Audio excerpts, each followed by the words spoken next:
Here you see the 239, 14.239 is our indexer, 14.239. Now our searcher, which is 12.76, is able to search the logs on the indexer also, which shows our configuration is successful. We have configured a Splunk instance to act as a searcher.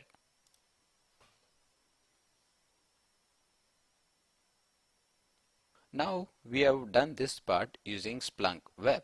We'll see how we can do this using Splunk CLI. This is our indexer. We will not be touching any indexer because we are configuring the searcher. So on searcher, I'm logging in. Let me jump to my application user, that is Splunk. Yes. Now I'll go to my Splunk utility, bin Splunk. Before we add our indexer, since we have only one indexer as of now, I'll go ahead and delete our present indexer. Go to distributed search, search peers, and delete. Here the tricky part is, if you want to add indexer using the CLI, you need to mention the username and password using the CLI. Splunk add search server, and the IP, what was our indexer IP?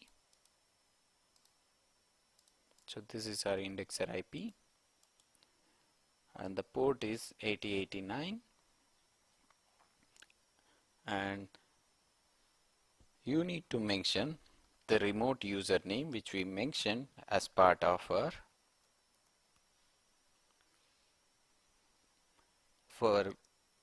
web configuration. The username is admin. Similarly, we need to mention the remote username here. So now we have mentioned remote username, it is remote password.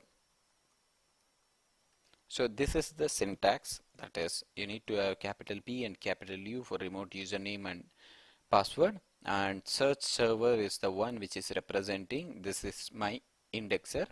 Add it to my Splunk searcher. So it will ask for my searcher, must be inform parameter. Okay, I have not mentioned my password, that is the reason. My password is, this is my indexer password. It is asking for my searcher username and password because I am modifying my searcher configuration. It has to authenticate. The password is same. Now it says peer added. Let's go back here. Let's refresh this. As we can see, our instance or the indexer came back up again. This is the way we add our indexer to the searcher to configure an instance to act as a searcher. Let us see, we have since already added, what happens when we edit the configuration or how to configure searcher using indexer by editing configuration. This is quite complex. We'll go through it slowly.